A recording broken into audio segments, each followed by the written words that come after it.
The room went quiet for a moment after Lulama laughed and said, "You're a failure at life." Then the rest of the family joined her, their laughter bouncing around the dining room. Amani didn't argue, didn't explain, didn't even look at them. She simply stood up, pushed her chair back, and walked out into the cold Njoro Hills night. The air stung her cheeks, but it felt better than staying at that table. What they didn't know was that Amani had been working quietly on a logistics startup for 2 years. Late nights, early mornings, learning everything on her own. She kept it secret so no one could tear it down before it grew. And now, just hours after they mocked her, everything was about to change. The next morning her phone buzzed non-stop. A major investor had just wired $3 million into her company. Her startup was officially taking off. As she sat on her small balcony drinking tea, her phone rang again and again. Suddenly her family wanted to talk. Suddenly they had been proud all along. The same people who laughed at her were now begging for her time, her attention, her forgiveness. Amani just smiled softly. Success had spoken for her, louder than she ever could. The party in Zambezi View was loud and full of laughter, but Ira felt small the entire night. She tried to stay quiet, helping set plates and greeting relatives. Then, right in the middle of dinner, her sister Nandira stood up and said loudly, "Why are we even pretending? Ira has achieved nothing in her life." The room went silent for a second, and then a few people laughed. Some looked away, pretending they didn't hear. Ira felt the words hit her like a slap, but she didn't argue. She didn't defend herself. She simply picked up her small bag, pushed back her chair, and walked out of the house as calmly as if she were just stepping outside for air. Outside, the night was warm, but her chest felt cold. She walked down the road alone, blinking back tears she refused to let fall. She kept hearing Nandira's voice in her head. Achieved nothing. If only they knew how hard she'd been working on her little app idea. How many nights she stayed up sketching designs, teaching herself code, and testing features on an old laptop that overheated every hour. But she didn't explain herself. She never did. She believed that one day her work would speak for her. And it did. Just a few weeks later everything changed. Ira posted the beta version of her app online, thinking only a handful of people would try it. Instead, thousands downloaded it in a single night. Influencers shared it. Radio stations discussed it. People across Africa started using it, praising how easy and smart it was. Within days, the story of the quiet girl from Zambezi View who built the innovative app exploded online. Reporters called her the silent genius, the woman who let results talk instead of words. She barely had time to breathe. Startup founders messaged her. Investors flew in asking for meetings. CEOs wanted her ideas. Suddenly, Ira was sitting in boardrooms, not living rooms filled with insults. And that's when Nandira called. At first it was one message, then 10, then long voice notes pretending nothing had happened. "Hey sis, we should catch up. I always knew you were smart. We're all proud of you." But Ira didn't answer. She didn't block her either. She just let the silence sit exactly where it belonged. One afternoon, while Ira was preparing for a big partnership meeting, her phone buzzed again. It was Nandira begging this time. "Please call me. I miss you." Ira looked at the message for a long moment. Then she put her phone down and walked into the meeting room with her head high. She wasn't the girl they mocked anymore. She was building something big, something she earned alone. Ira had finally found her place, among builders, visionaries, and people who believed in her. And she didn't plan on ever returning to the people who didn't. The afternoon sun in Katima village was warm, but inside the crowded living room, Zola felt frozen. Relatives filled every chair, chatting and laughing, until her sister Weeksa stood up with that sharp smile she always used when she was about to embarrass someone. "Let's be honest," she said loudly. "Zola is the disappointment of the family." The room went silent. Then a few cousins let out awkward laughs. Someone shook their head as if they expected this. Zola felt her throat close up and her eyes burned. She looked around hoping someone, anyone, would defend her. No one did. They all just stared. Zola stood up slowly, wiping away the tear that slipped down her cheek. She didn't argue or ask why. She simply walked out of the house and onto the dusty road, her heart pounding so hard she could hear it. Leaving wasn't dramatic for her. It was survival. She couldn't breathe in that room anymore. Her tiny rented room in the village center had thin walls and a weak bulb, but it was quiet. It was hers. And in that quiet, Zola poured all her pain, anger, and shame into sketching. She sketched designs until her fingers cramped. She learned to sew on a second-hand machine that broke every week. She watched online tutorials with slow Wi-Fi and saved every coin to buy fabric. Every insult, every memory of Weeks's voice echoing in her mind pushed her to work harder. She didn't want revenge. She wanted freedom. Months passed. Slowly, people began to notice her bold colors, her unique cuts, the way her designs looked like stories stitched into fabric. A fashion blogger found her page and posted about her. Orders started coming in. Then a designer from the city invited her to collaborate. And then it happened, the moment she used to daydream about in that tiny room. Her collection was selected for a major runway event. Zola couldn't believe it. Her name, her designs, her dream, finally on a stage she once thought was impossible. On the day of the show, as she stepped out of her car in a simple but stunning outfit she made herself, she heard someone call her name. She turned and saw Weeksa, dressed in her best clothes, her makeup carefully done, but her eyes full of panic. "Zola, please. Can you get me a seat inside? I'm your sister," she begged, touching her arm as if they'd always been close. For a moment, Zola felt the old ache in her chest. But then she remembered the girl who walked out of that living room, the girl who cried alone in a rented room but kept going. Zola gently removed Weeks's hand from her arm. "I hope you enjoy the show," she said softly. Then she turned and walked past her without looking back. Inside, the lights were bright, the crowd buzzing, the runway shining, and Zola finally felt seen, not for who her family said she was, but for who she had become. The New Year's dinner in Lyra City was supposed to be warm and joyful, but Naria felt uneasy the whole night. Her family had a way of turning celebrations into moments of embarrassment, and deep down, she feared this would be one of those nights. She tried to stay quiet, serving food and smiling politely. But then Aiken, her older sister who loved attention, stood up and tapped her glass. With a dramatic voice she said, "As we begin a new year, let's face the truth. Naria will never be anything." For a moment the room froze. Then people actually clapped. Few laughed. Some nodded as if it was a fact they'd all agreed on long ago. The words hit Naria in the chest so hard she felt her breath leave her body. But instead of crying or arguing, she stood up slowly, straightened her dress, and walked out the front door without looking at anyone. Outside, the night was cool and full of fireworks, but her heart was burning. She walked through the streets of Lyra City with tears she wiped away quickly, refusing to let them fall too long. Everyone inside believed she would never become anything, but she was tired of letting them define her.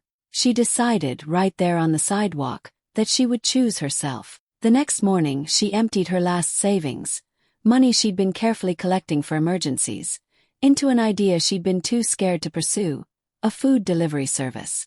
Just her, an old motorcycle she rented by the hour, and a passion for cooking that had always lived quietly inside her. She cooked meals in her tiny kitchen and delivered them herself. First, orders were slow. Some days she didn't make enough to cover fuel, but she kept pushing. She posted online every day, handing out flyers, offering free delivery, building relationships with customers. People started calling her the girl with the warm food and warm smile. Word spread fast. Within a few months, everything changed. Restaurants wanted to partner with her. Schools called. Offices placed huge orders. Soon she had riders, branded uniforms, and a small office. What started with her last savings became the biggest food delivery service in the region. Investors began reaching out. Newspapers wanted interviews. People were amazed at the quiet girl who had built an empire from nothing. And then came the next new year. This time Naria didn't walk. She arrived in a luxury SUV, followed by security and a small media team filming a documentary about her rise. When she stepped out, relatives rushed to greet her, shocked at the transformation. Aiken stood near the door, speechless, her mouth slightly open as she watched cameras follow the sister she once called nothing.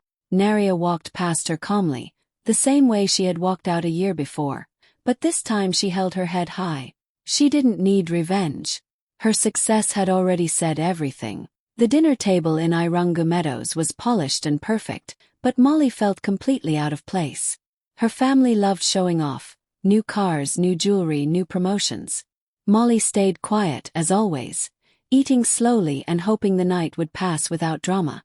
But her sister Cora, who never missed a chance to embarrass her, leaned back in her chair and said loudly, "You know, we all work so hard to keep this family going, except Molly. She's the family burden." Few relatives chuckled. Some hid their smiles behind their glasses. No one defended her. To them it was just another joke. But to Molly, it felt like her heart cracked open. She didn't say a word. She simply pushed her chair back, stood up, and walked away from the table. The laughter continued as she stepped outside. But once the door closed behind her, she let out a shaky breath. Nobody in that house knew the truth. Molly had been working quietly for months on a robotics prototype.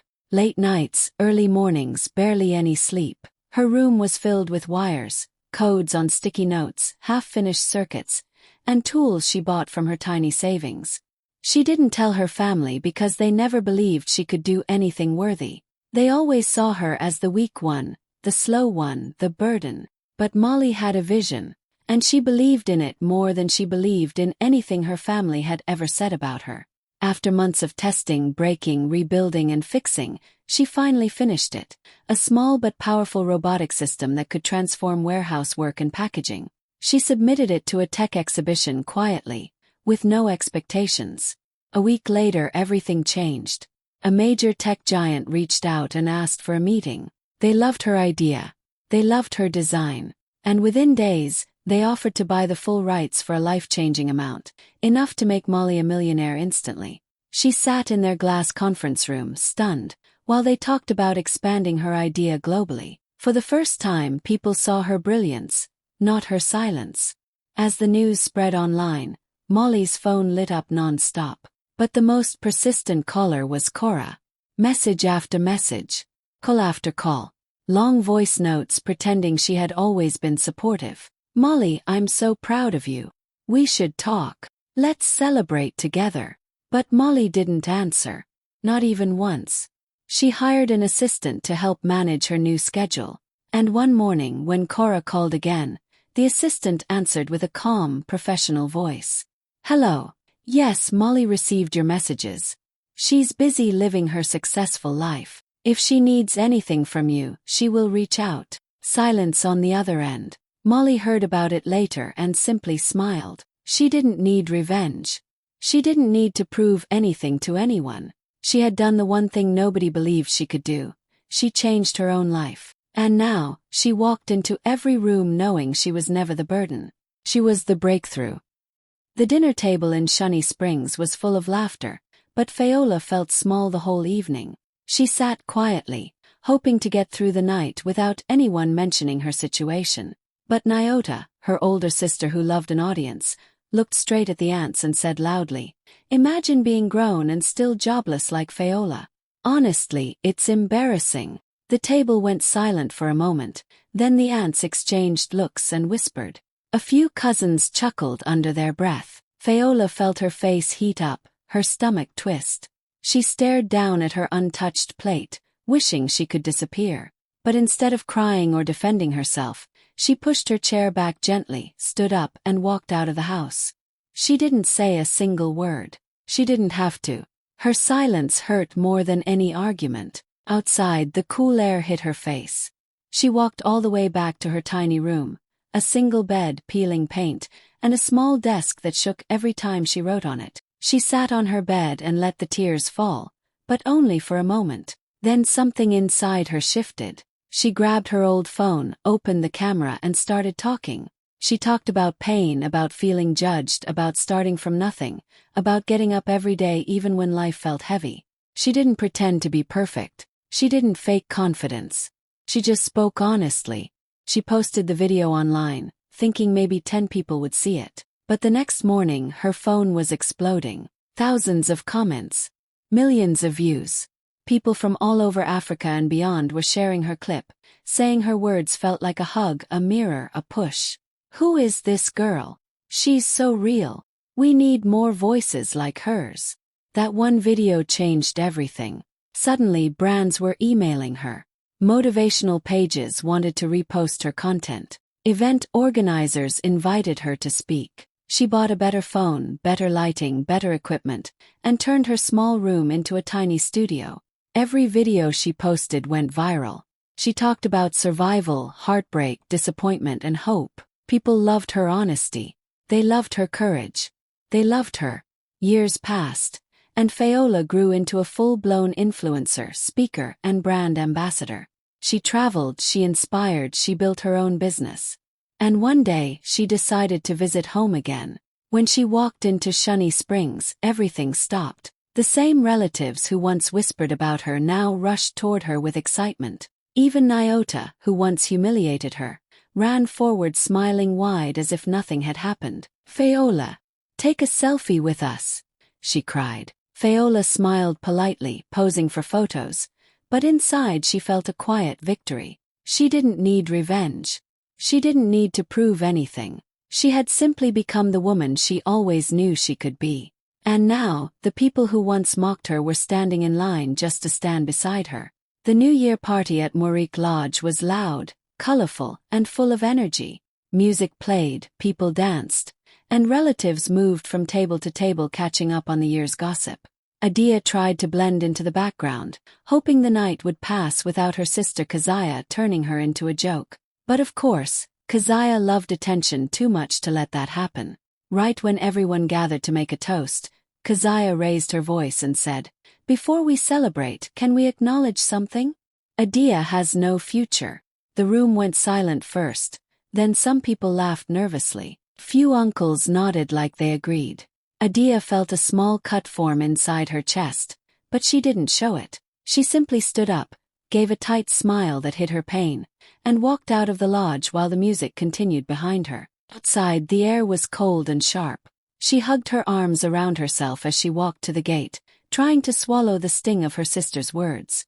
She had always been the quiet one, the slow one, the one people thought would fade into the background. But something inside her shifted that night. For the first time, she realized she had to stop living in the shadow of her family's opinions. The very next day, she searched online for opportunities and found a digital skills bootcamp starting soon. It cost almost all the money she had saved, but she signed up anyway. The classes were hard. Long hours, complex coding, confusing security systems. But Adia pushed through. She stayed late, asked questions, practiced until her eyes burned. She discovered she had a talent for cybersecurity, a talent no one in her family even knew existed. Months later, with help from mentors and classmates, she launched her own small cybersecurity firm. At first, she worked alone in a tiny office with peeling paint and second-hand equipment. But she was brilliant and word spread quickly. Businesses trusted her. Organizations recommended her. And then came the contract that changed everything. A major government department needed cybersecurity support, and they chose her company. Overnight, Adia became a rising star in the tech world. Interviews, conferences, newspaper features. Everyone wanted to hear her story. Everyone except the people who once mocked her, who were now shocked into silence. Then one afternoon her phone rang. It was Keziah. Her voice was suddenly sweet, gentle, almost desperate. "Adia, I'm proud of you. I was wondering if you could help me get a job at your company." Adia took a deep breath, remembering the pain of that night, the humiliation, the tight smile she wore as she walked out. But she wasn't bitter. She was simply done letting people like Keziah shrink her spirit. With calm confidence she replied, "We hire people who believe in others." There was a long silence on the other end. Adia didn't fill it. She simply ended the call and went back to work, building the future she created for herself, one her sister said she'd never have. The salty breeze in Makuzi Bay drifted through the open windows as the family gathered for dinner. Laughter filled the room, but Tisa felt uneasy. She had been struggling for months, and she knew her sister Miremba could never resist throwing a jab when everyone was watching. And she was right. In the middle of dinner, with everyone eating and talking, Miremba suddenly said loudly, Honestly, Tisa is broke and talentless. I don't even know what she's doing with her life." The room went silent, then small whispers started. A few relatives shook their heads. Someone giggled. Tisa froze for a moment, feeling her cheeks burn. The words hit her like a wave, sharp, cold, and humiliating. But she didn't argue. She stood up quietly, pushed her chair back, and walked out of the house while the laughter grew behind her. Outside, she walked straight to the ocean. The moonlight reflected on the water, and the waves crashed softly against the shore. She let out a long, shaky breath. Tears fell, but she wiped them quickly. Standing there with the sound of the sea around her, she began to remember something, her dream of owning a bakery. She used to bake when she was happy, when she was stressed, when she needed comfort. Baking had always been her safe place. That night, she decided she would start again. The next morning, she went to the market, bought the cheapest ingredients she could afford, and returned to her little kitchen. She baked muffins, donuts, buns, and pastries until the room smelled like hope. She took photos with her old phone and posted them online. She expected maybe a few likes from friends, but instead, comments poured in. People wanted more photos. They wanted prices. They wanted deliveries. Within weeks, one of her pastry videos went viral. Millions of views, thousands of shares. Her unique flavors and perfect designs caught the entire country's attention. Orders flooded in faster than she could bake. She hired helpers, bought better equipment, and turned her kitchen business into a full bakery brand. Posters, commercials, collaborations. Everyone wanted a piece of Tisa's magic. Meanwhile, Miremba watched from the sidelines, shocked. At first, she pretended to be supportive. Then she tried to take credit, telling people she always encouraged Tisa, that she helped her start. But Tisa was tired of pretending. One day, when a journalist asked about her sister's support, Tisa posted screenshots. Every insult, every mocking message, every time Miremba had called her broke, useless, or wasting time. She didn't say a single harsh word. She just posted the truth. The internet exploded. People dragged Miremba for lying, for bullying, for trying to steal credit from someone she had once crushed. Her reputation collapsed overnight. And Tisa, she kept baking, kept smiling, and kept rising. She didn't need revenge. She just let the truth speak, and the world listened. At the New Year feast in Ronga Ridge, the whole house was glowing with music, laughter, and the smell of roasted spices. Except for the moment Kilia's sister, Zara, decided to strike. It happened so quickly Kilia almost didn't catch it. Zara lifted her glass, fake smile stretched tight, and said loud enough for the whole table to hear, "Some of us actually did something with our education. Others just wasted it." "Right, Kilia." The room went painfully quiet. A few forks froze mid-air. Kilia felt the heat rise in her cheeks, but she didn't give Zara the satisfaction of snapping back. She simply pushed her chair back, stood up with a small, calm smile and said, "Happy New Year, everyone." Then she walked out. No yelling, no scene. Just quiet dignity that spoke louder than anything Zara could have said. Outside, the night air bit at her skin, but honestly, she had never felt clearer. For years Zara had mocked her for wanting to teach, for not chasing some big fancy job, for caring too much about community. But that night, Kilia decided she was finally done letting her sister's voice drown out her own. The next week, she started small. Just a few kids from her neighborhood gathered on her porch, notebooks in their laps, eager faces waiting for her to begin. Then more children came. Then a few adults asked if they could join. She taught everything: reading, math, computer basics, whatever they needed. People started sharing videos of her classes online. And suddenly, something that began as a quiet act of healing started spreading across the city. Before long, a local reporter showed up, then another. Interviews, photos, a news clip that went viral overnight. A non-profit reached out and said, "We love what you're doing. How would you feel about having your own learning center?" Kilia cried right there on the phone. Within months, the center opened. Bright walls, donated laptops, shelves full of books, and her name on the sign outside. A year later, Kilia stood on a national stage, hands trembling as she received an award for Community Educator of the Year. Cameras flashed. People cheered. Her students, hundreds of them now, sent her videos thanking her for changing their lives. She felt like she was glowing from the inside out. Meanwhile, back in Ronga Ridge, reporters kept knocking on Zara's door, asking how it felt to see her sister changing the country. Zara didn't answer. She hid behind her curtains, avoiding the spotlight she'd always chased, because now it belonged to Kelia. And Kelia, she wasn't thinking about revenge.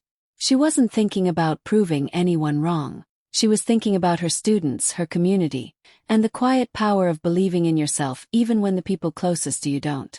At the New Year celebration in Mwamba Heights, the house was loud with laughter, clinking glasses, and relatives catching up after months apart. Lindau tried to enjoy it, smiling politely, helping serve food, doing her best to stay out of the drama she knew her sister Asha loved to start. But of course, Asha couldn't help herself. Right in front of everyone, uncles, aunties, cousins, Asha leaned back in her chair, crossed her arms and said, "Lindau, honestly, you'll never amount to anything.